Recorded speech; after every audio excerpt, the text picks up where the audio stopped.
Hey everybody, welcome back to Torment. I got a haircut, so I look different, and it's actually really sad. Ellie was playing Planescape Torment, not Planescape, she was playing Pillars, but since Pillars is my game, she can't play Pillars right now because I'm playing Torment, which is in my Steam library, and that's how sharing works. You can't share if you're playing. So she's gonna play Arcanum, which is a much older game, but it's also an interesting, of the same genre. Came out of 2001. Lesser known one, but also is more not steampunky, but it's like in the Industrial Revolution. So it's a fantasy game happening in the Industrial Revolution. So you have guns and stuff, and it's also extremely complex and it doesn't have a tutorial. And hopefully she manages. Anyway, where were we? We were needing to talk to everybody on our right side because we were going very long. So Porphyra,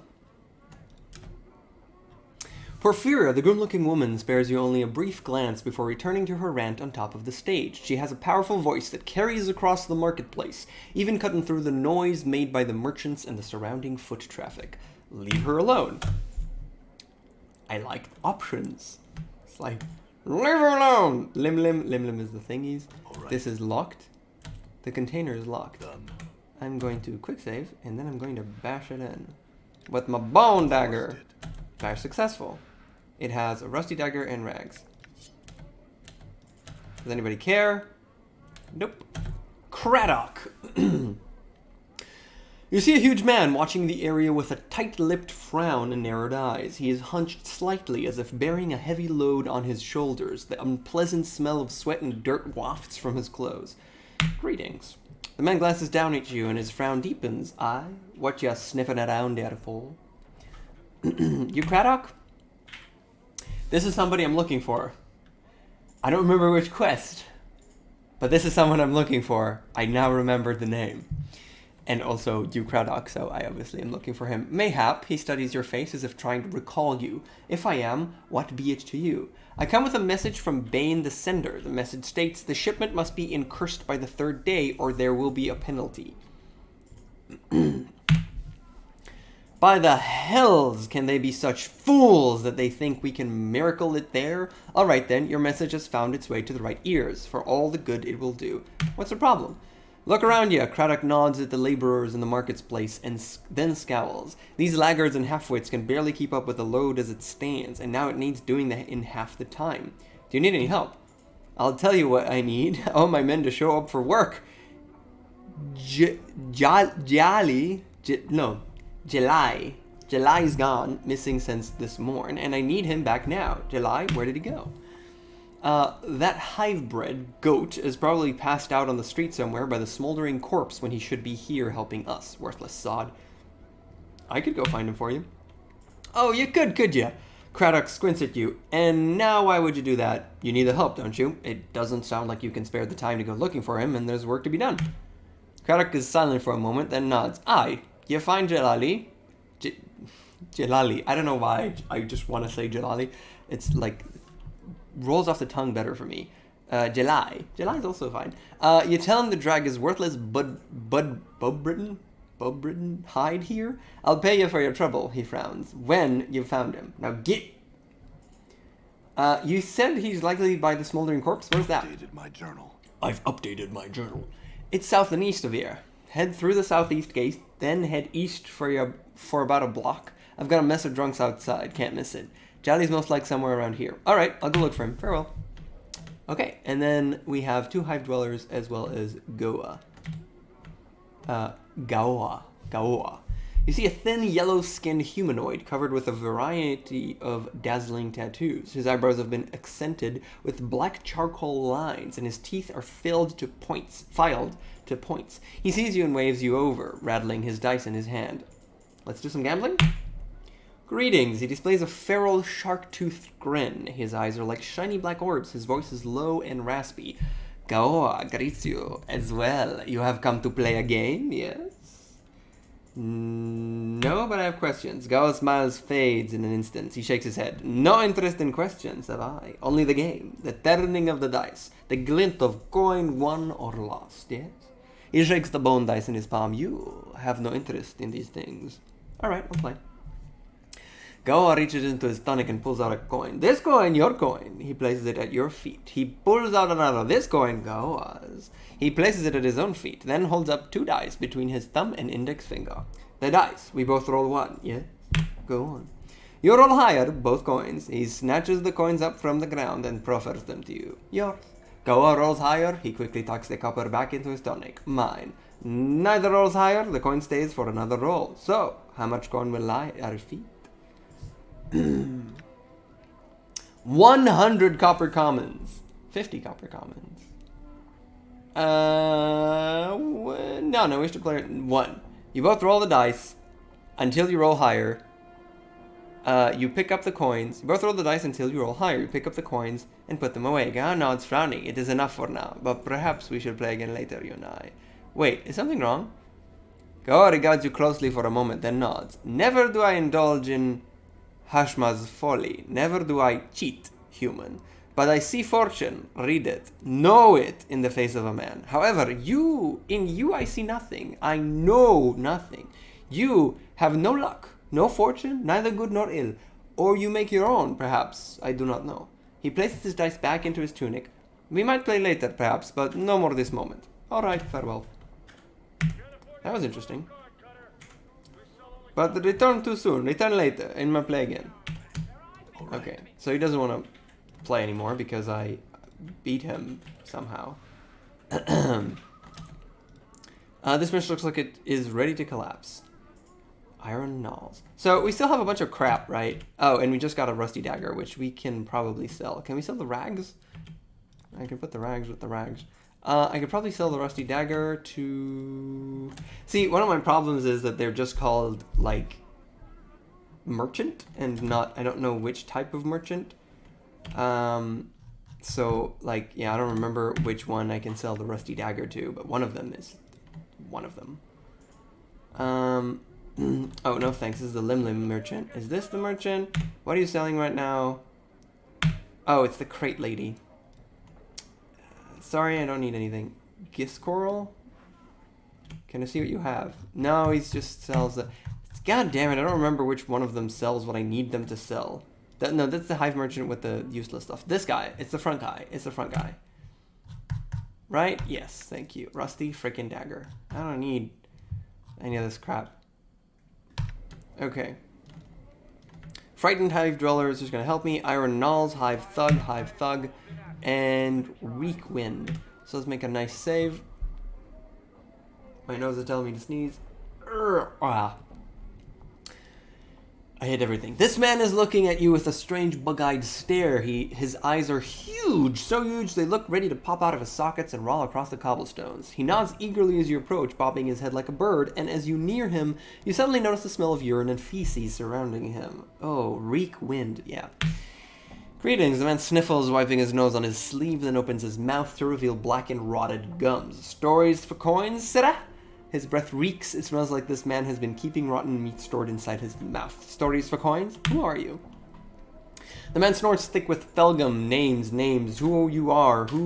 His age does a slight twitch every time he repeats himself. Names. Dangerous. He glances at the round and steers the dirt with his foot. Dangerous? Knowing a name or being stuck with one, both submissive trouble. He looks back up at you. My name's a given name, not one asked for. Reekwind. Once again, you become conscious of his reeking breath and the smell of urine and feces that surrounds him. A given name.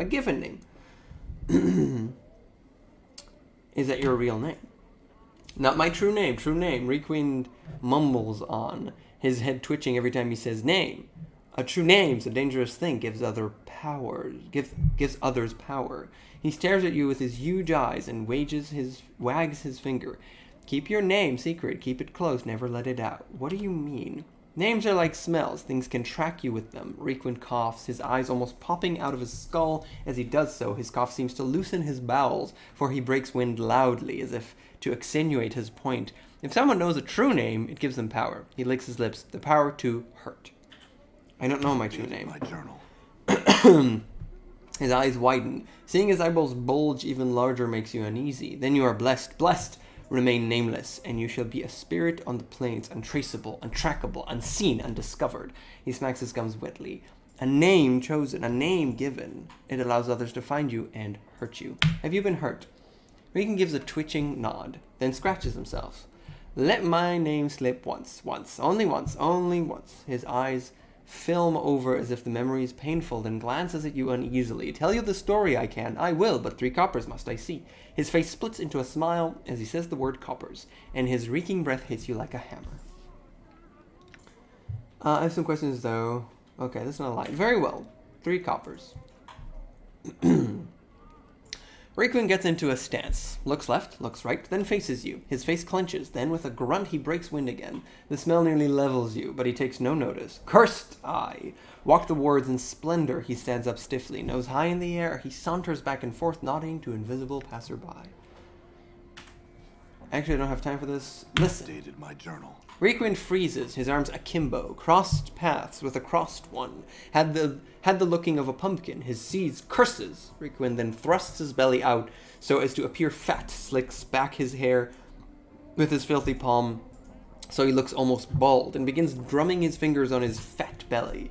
He then walks about, circling the spot where his stuffy upper-class persona used to be, all a jumble with curses, this one was, with a sneer and a careless gesture. Requin tosses an invisible curse at the stuffy persona.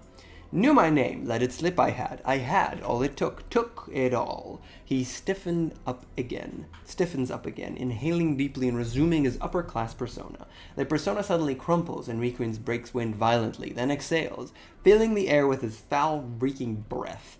Cursed with stenches, smells, excrement, came here to tell tales, all good for now. Now Requin is the name, given name. I have some other questions.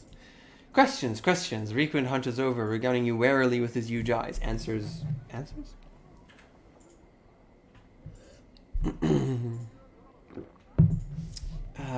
don't need 5. Don't need the journal. Nobody need to load journal. Who are you again? He already told me, right?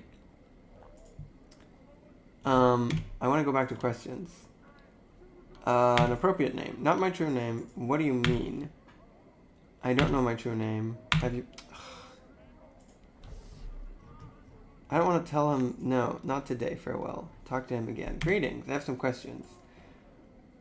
I'd like to hear a story. Tell you a story I can, I will, but 3 coppers must I see. Face splits into a smile and then reeking breath hits you like a hammer. Very well, here's 3 coppers. Best purse, oh, okay. He takes the copper, gums it, then to your surprise, he swallows it. Best purse there is belly. He gives a reeking wheeze. A story. He smacks lips, scratching his dirty rags. Wait for him to choose a story, or I'd like to hear the story about how you were cursed. I already did. I want to hear the story of the man who came to the city without name or memory and spoke with the cursed storyteller who warned him of the danger of names. You can stop stretching and scratching for a moment. He stares at you. That tale costs nothing, for it is worth nothing, and it is not worth nothing that it would be a sad tale indeed. Nevertheless, I would like to hear it. Where would such a tale begin? Requin grunts, then gives a reeking whiz that makes your eyes tear up. He seems to be thinking. It would begin with a man walking up in the mortuary, believing dead, but in truth, only his memories are dead. Requin nods, then studies you and starts scratching himself violently, as if to give himself scars. Dead, but not dead. No memories, no name. He escapes the mortuary, enters the hive, and speaks to a man who let his true name slip once and has regretted it. Requin seems hypnotized by your words. Yes, much danger in naming, perhaps. He pauses. Perhaps the man to whom the nameless one speaks is a warning to the danger of names. He seems to chew this over. Perhaps he who has forgotten his name is better off. Is he? Is it better to suffer the truth with all its consequences, or is it better to remain ignorant? Which of the 2 men is better off? Requin gives a hacking cough, then spits, the spittle green and wet. Then he turns back to you. It is your question, your tale, he speaks slowly. It is you who must answer it. I want to hear your answer. The man who knows his true name is better off, for he knows himself and is a stronger person for it. The man who has forgotten his true name is better off, for he is protected against those that would do him harm, including himself. Where a named man moves, he is followed. Where a nameless one moves, his name leaves no trail. I want to hear your answer.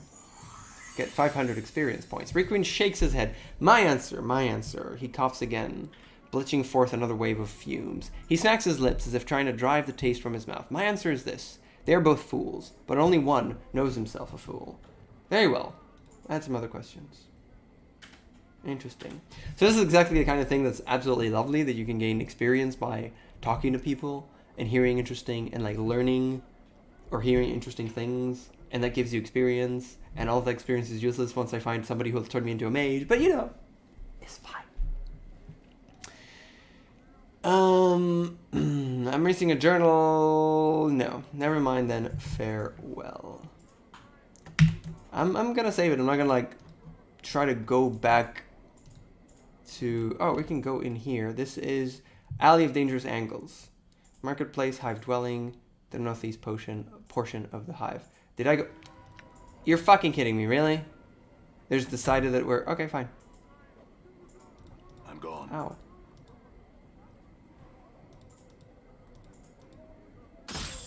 Yeah. All right. You see that? That was a crit, I guess. Okay. They just attacked me. What am I to do? Not fight back? I believe you have a Dirty Rat Charm, and this one as well. I'm really glad that you can go over like 11 things in here. Oh wait, copper? Yeah, thank you. Done. Okay. Yeah, governor? Story. Okay, so we've got the bottom part now. Iron Knolls. This broad-shouldered woman is shuffling about among the huge beams lying on the street. She kicks at the beams. There are a lot of beams.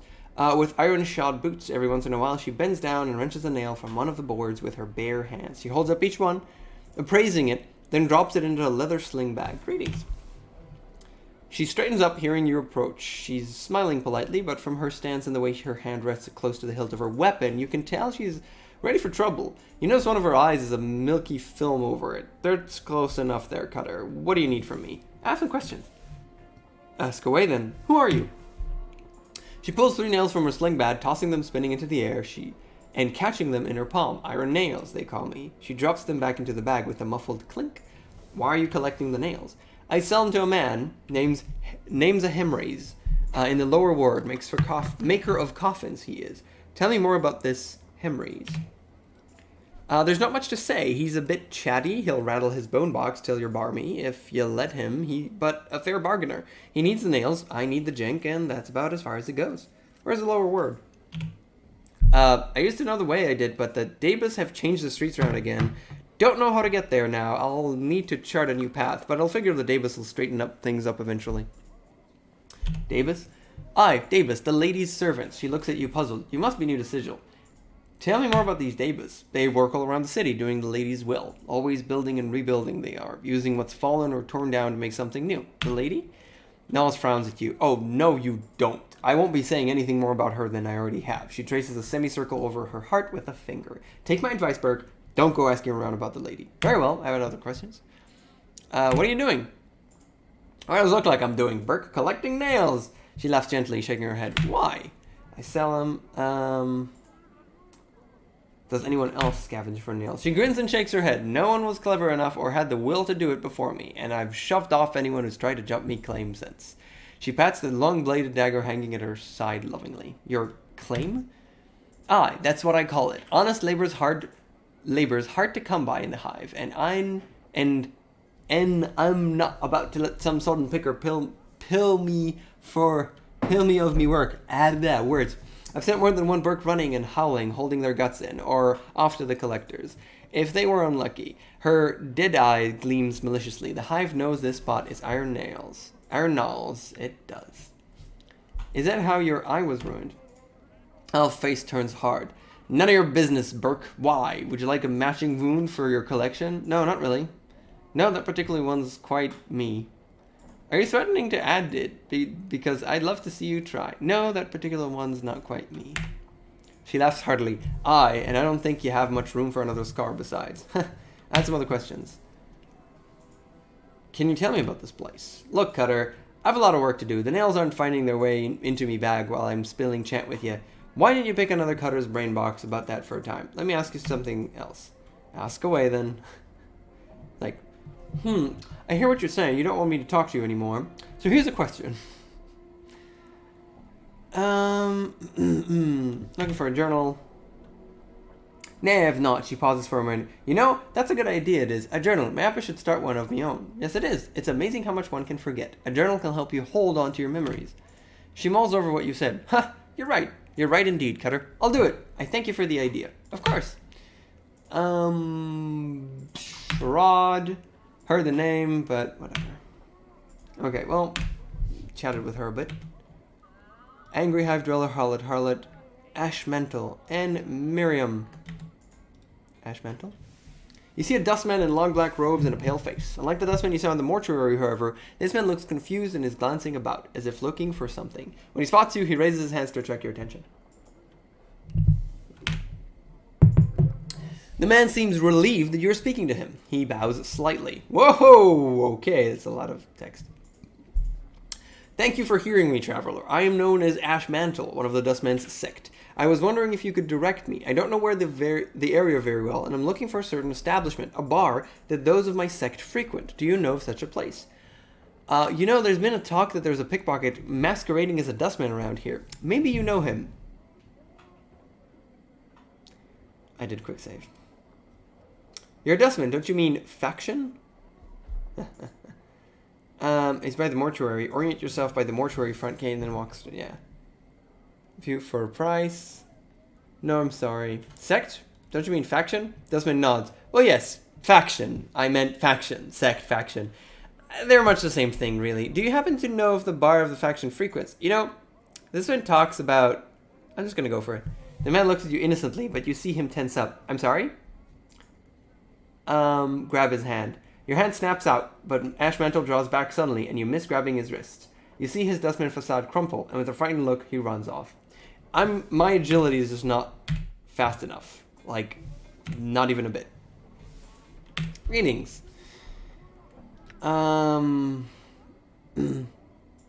You're a pickpocket. Suddenly takes off running. Yeah. Okay, this is stupid.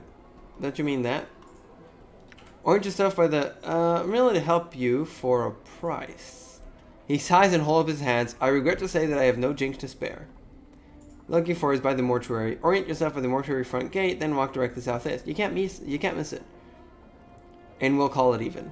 He nods. Your request is reasonable. Tell me where I might find the Gathering Dust Bar, and I will be happy to answer your questions. Center yourself at the mortuary, I believe, and it's the first alleyway on the right. Oh, this will get him killed, right? Because it's the... is that the alley of dangerous angles? I'm not sure. Smile. Thank you very much, traveler. I appreciate your kindness. The people of the Hive are rarely helpful in such matters. Tell me about it. Say, can I ask you some questions? What questions? I'm looking for a man named Farad. I'm looking for a missing journal. Do you know where I might find one? Really? I thought Dustman didn't value possessions. I don't know. I mourn it's lost. The man shrugs slightly. I'm not without sympathy for your loss. There are many things of value in one's life. Ha ha ha. You have unusual views for a dustman. The man makes, well, I'm not a common dustman. I'm gathering that. Who are you? The man nods, a little uncomfortably. Why, I am Ashmantle, one of the Ninth Circle. Ninth Circles? There's no such thing. He suddenly tenses up. I don't have time to debate the practice and rank in the dustman sect with you. So if you'll excuse me. Who are you really? Takes off running.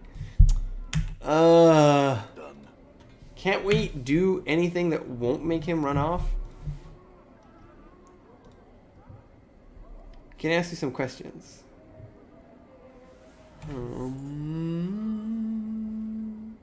About the dustman. He pauses for a moment, then nods. It would be my pleasure. We, the dustmen, recognize this life for what it is, an opportunity to experience our passions before the next life. It's not at all true. We sift through the dust of our past lives for meaning before the next. That's not... No dustman I've ever heard. Who are you? I see. Some other questions. 9 circles? There's no such thing. Never mind then. Sorry to give offense. Okay. Do I have anything in my journal about this? Porphyron's necklace. Learn the ways of the art from Mabeth. Find a gardener with Mabeth's herbs. Find us to get a revenge. Starved dogs barking. Probably in the alleyway of dangerous stuff. Find Jalay for Craddock. Find a way to help Ingress. Talk to for Emmerich. Track down a thief disguised as a dustman. Fractions there with his actions. How do I do this other than just, like, killing him?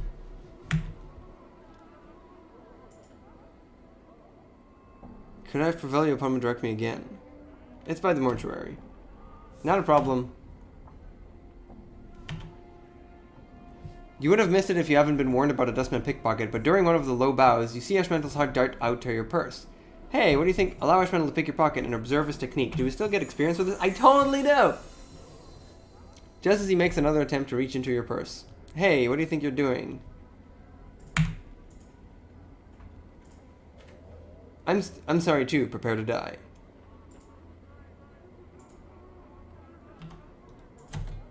Get him! Get him! He's running away. No, don't let him run away.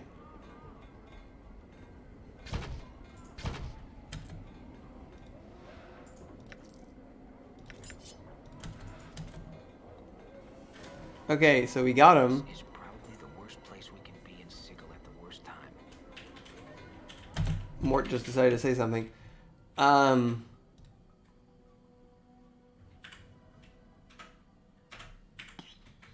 Yeah, but didn't I just get, like, that was him. Didn't I just get a... I guess I just called him. I just killed him, and it's gonna be... That's it, I guess. I do want to immediately sell stuff, because I don't have a lot of room. I have no room, basically. Where is the... Oh, jagged knife. There you go. And the bronze ring as well. Could I sell it to... Who could I sell it to? Oh, no, not this one. This one. This one? Yes. Super. Awesome. Already collecting all of the money. Well, I guess we killed him. Whatever. Miriam! This old woman stands silently by the wall, staring off into the distance. She seems to be unconcerned with the flow of traffic around her and clutches a wooden pole from which dozens of small fish are dangling. Greetings! Oh, hello, sir. She quins... Oh, my nose. Blah. Sorry. She squints at you for a moment, trying to discern your identity. Oh my, ere I was thinking you're one of my regular customers. She proffers her fish pole. Tuna, sir. Mackerel. Sea cucumber. No fish. Add some questions. Her mouth presses down into a tight-lipped frown, and she stares over your shoulder. Look behind you. See what she's staring at. You can see nothing of interest behind you. As you turn back to her, you catch her looking at you. She looks away quickly, resuming her staring off into the distance once more. What? Do you look familiar? Goodness, no. She paused for a moment. Aye, you do. Have you seen me before? I think, yeah. Or a man with your very likeness, sir. 'Twas so long ago. Tell me. Well, sir, you see, my sight's not so good now. 'Twasn't back then, neither. But I thought I saw you walking past with a small group trailing along behind you. What did those people look like? It's hard to say, sir. It was so long ago, and you walked by so quick-like. But I remember now, the way you held your head up. There was a woman following you, trying to stop you, to get you to turn around, speak to her, but you pushed her away. What happened then? Beautiful woman, she was. Looked so sad, so angry, all at once. She stood there for a moment, then followed along behind you just the same, hustling to catch up. You said there was a group. Who else was there? She shrugs. There was at least 2 other gentlemen with you, sir. The only one I remember too clearly, though, was tall, thin, reeked of bub, he did. I smelled him from across the way. Looked like he hadn't bathed in ages, too. He followed you close, he did, and never said a word. Acted like the woman wasn't even there, even when she bumped against him, trying to stop you. That's all I remember, sir. Give her some copper for her time. How much do you give the fishwife? 10. I clicked 2. Oh my, thank you. May the Lady Shadow pass you over. I want to give her 10, but... What did you saw before, again? Oh, surely, sir.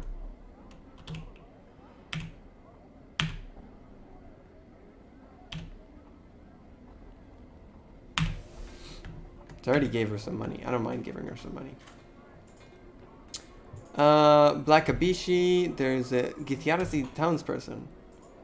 The man slowly turns as you approach. His eyes are like 2 black stones. They briefly flicker over your frame. Then he locks gazes with you. Although this man looks humanoid, he has a yellow cast to his skin and gaunt features. He has a thin, angular frame. His limbs look like they've made of nothing but strings of muscle knotted around bone. His clothing is a curious blend of sharp colors and dull, mud-stained browns. Show more. The man remains silent. He does not acknowledge your greeting, merely stares at you. I said greetings? Keep it up, Chief. Talking to a Gith is like trying to make good with Razorvine. Let's go. Gith? Yeah, a Gith. Mort glances at the Gith, who is still staring at you. We'll talk about it some other time. I'm not ready to leave just yet. I'm going to ask him some questions first. The Gith remains silent, though his black eyes are still locked on you. Can you understand me? He pauses for a moment, studying you, then replies in broken Common. You are not known to me. His accent makes it difficult to understand him. It's like he takes every word, snaps it, then drags on every vowel for good measure. The emphasis he places on the word known strikes you as odd. What do you want? I had some questions for you. I will not hear you. He looks like he is about to walk past. Block his path. He stops and locks gazes with you again. Before you can speak, there is a whisper of steel and a blade suddenly sprouts from his hand. Stand aside. Could you answer some questions first? Stand aside. I just had some questions. With a hissy attacks. I don't want to attack him. All right.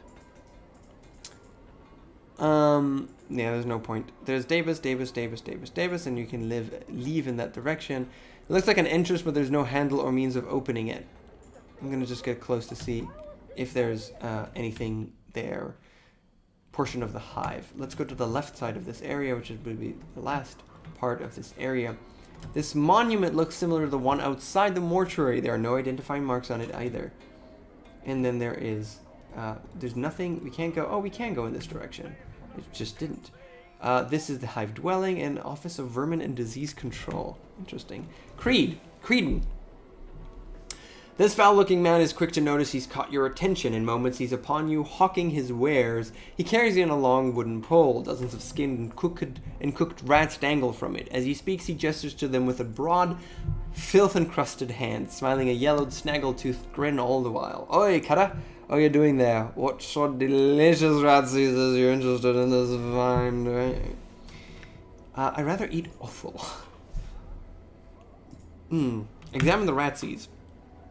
Each rat has been skinned and gutted, their feet and tails removed. They dangle from the pole by hooks punched through their necks. As you examine the various manners in which they've been prepared, you realize their heads are slightly misshapen. A bulbous knot of bone protrudes from each cranium, covered in whorls that give it appearance of a brain tissue. Those are strange-looking rats. Ah, you've got a keen eye there, Cuddle. All I sell is brain vermin, I do. I'm sure you'll find they've got a much richer flavor than your usual rat. Quite nice, really. He proffers them to you once more, waving the pole before your face enticingly. The rats sway to and fro, hooked like tiny sides of beef. Brain vermin? Aye, Cutter, brain vermin. Foul creatures they are. Now, your normal rats, they just eat stored goods and multiply, spread disease and all that. A nuisance, really, no more. Your cranium rat, though, brain vermin, what I go after, they're just trouble. When you get more than a handful of little pikers together, they start to get smart on you. Sometimes real smart. They become more intelligent? Sure as I'm standing here before you, they do. If I ran across any more than 2 scores of them, I'd flee from your case like that, he snaps, to emphasize the point. I would. You get that many of them in a pack, why they get smart as a man. Go on? Here's my best advice for you, Cutter. If you're bent on catching brain vermin, stick to small packs, a dozen or so at most, but I'll tell you, he steps close, his breath fetid in your face. He speaks in a hushed tone. You run into more than that, more than a couple dozen? You run like you're in the shadow of the lady. He backs away from you again. Why? What is there to fear?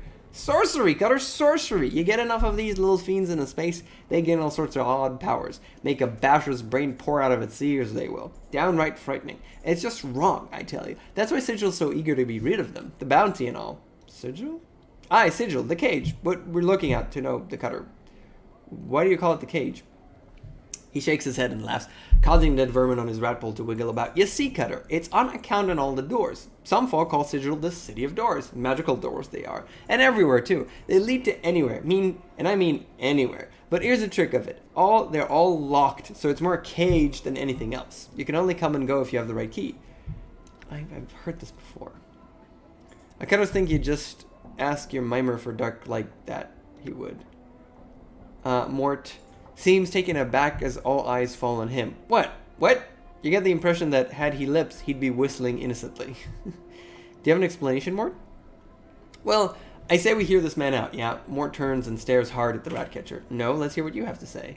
Oh, come on, Chief. Why would I hold out on you? I've told you everything useful I know. Let's just get the Burke's take on the whole thing. Very well. Maybe I shouldn't have said very well. The rat catcher, staring at you both in confusion and scratching his head, suddenly realizes he's the focus of attention once more. He shakes off the puzzled expression and recomposes himself. Let him speak. Ho-ho! He want all sorts of chant, you do. Well, I'll give you the short of it. The cage is full of doors. These doors are everywhere, all throughout the city is sigil. But you can't see them, not unless you have the right key. Each door has its own key, and each key is different. But one key might be a real key, brass and all, right? But another could be, say, a cooked rat, or a little jig you does in front of the door. Once you have the right key, you step on through and go to wherever the door takes you. How do you know where the door leads? He frowns, mulling the answer over in the head. Chances are, if you knew the key, you'd know where the door leads already. If you open one accidentally, say, you just have to be careful, you would. You could try sticking your head in and taking a peek, but some doors will just suck you right in. You could end up in all manner of foul places, Cutter. Mark my words. How do you know what key opens what door? He shrugs, bobbing the rat pole and setting the cooked vermin jangling about once more. You just have to ask the right people. People who know the dark about that sort of thing, I suppose. See, some doors stay still, and some move. I drive a blood barmy trying to keep track of them all. I don't use the doors much myself, so I won't be much of a help. How would you know? Okay. Let me ask about something else. What is the building that... Who are you? What, me? Why, I'm Creedon, sometimes called Creed, the butcher of rats. He smiles grandiosely, exposing ill-matched rows of yellowed, broken, and crooked teeth. You certainly seem friendlier than most around here. Well, Cutter, I try. Result of my business, I thinks. Most folk around here are peery and downright unfriendly lot, but I want every Cutter to know that Creedon's always got a warm smile and a pipe-knot, fresh-cooked ratsy for him. He winks at you. And some other questions. He shoulders his rat pole casually. What are your questions, Cutter? I want to speak to you about rats. He quaffs loudly. His breath is stale and reeks of onions. A bit of an expert in the field, I am. What's your question, Cutter? Where do you get all these? What, these? He jiggles the pole, causing the skinned rats to bounce about in a macabre little jig.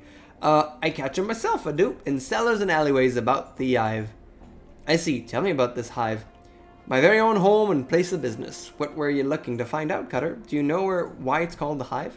The rat catcher scratches at his chin, his fingers, leaving oily smudges behind. A number of stories about that there are. As I understand it, there's a cluster of buildings somewhere, a tangled mess of shacks and ruins that serves as a gathering ground of sorts. It was called the hive, and so that's where these slums, these old word, take their name from. A gathering for whom? The man's friendly demeanor turns into a scowl. Troublemakers, Cutter. Even if you could find the place, I'd recommend you stay away from there. I would. That's all I'll say about it. He wipes his nose with a sense of finality, the scowl now gone. I understand. What's of interest around here? I'm not sure what you're interested in, Cutter. Let me know, and mayhap old Creedon can point you in the right direction. I'm looking for a good time. I'm looking for work. Not much work in the hive, really. Most folks just busy themselves with getting food and staying alive. You could gather debtors like the collectors, or you could hunt vermin for a bounty. People buy dead rats? That's right, Cutter. There's a Burke in the Office of Vermin and Disease Control named Lort, who pays a bounty on him. A copper a head. Or tail, it is. I have some tails, but they gotta be brain vermin they do, not just ordinary rats. This Lort fellow. His name's Phineas. Phineas Lort. Think he was some sort of high up. He was. Put down by his rivals and stuck here in the arse end of sigil. The Burke sits in there alone all night and day, it seems, waiting for folk to bring in tales and paying them the bounty. You know the best part? Poor sod must be allergic to rats, because he's always got a huge rash going. Ho ho, powers be praised, I ain't that fella. Put down? Any idea what that would happen? Well, this is right chatty. I'll rattle his bone box for hours and just how smart he is, and like, map that's got something to do with that. He shrugs. I understand. Another question.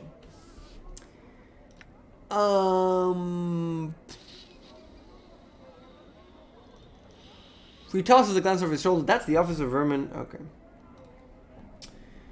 About the Lady of Pain? Aye, the Mistress of Chisel. I don't know. I don't talk about the Lady Cutter, and you shouldn't go asking about her neither. It'll bring you ill luck on you. It will. He makes a semicircular sign over his chest. Let me ask you about something else. Sorry, Cutter, can't help you with the frickin' journal. I'd like one of those rats. Good, Cutter, good. What sort would you like? He points to each in turn with a grimy fingernails. I've got them baked, spiced, boiled, and charred. All fresh, all scrumptious, and only 3 coppers for 2. Scrumptious, doubtful. Who'd eat such refuse? On second thought, the man doesn't seem the least bit perturbed. In fact, he winks at you, smiling merrily. Let me tell you, Cutter, you don't know what you're missing. It'll be her if you reconsider it. The man returns to hawking at you and blah, blah, blah, blah. Well, I think I'm good on those. Yeah, we're at 40 minutes. I just want to, like, do this real quick. And there's a bunch of stuff to still go around. We want to go in here. We want to go into Braskin's Skip, and then, like, let's go down and Vermin and Disease Control. And also there's this one. As just a Hive Dweller. So we can just steal her stuff. Yes, and there's absolutely nothing in here. Greetings! He's been gone for a while, but I'm getting worried. I'm sure he'll be back. I'm sure you're right. I have some work to finish up. Okay, that was a nothing thing. But other than that, we should go in here and talk to people. But it's 40 minutes, and we said we'll stop early. So, my God, are you freaking kidding me right now? Done. Did you see that? And he immediately starts running. I'm gone.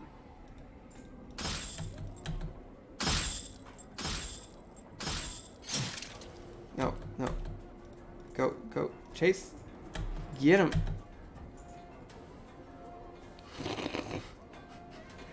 Well, this is stupid. This is extremely stupid. Just stab him already. Did you see that? Yeah, okay. Could you just randomly decide to fight you? This is probably the worst place we can be Ow. in Sigil at the worst time. Did you see that? Huh? Good as done. Fight him! All right. Did you see that? And Mort with the crits.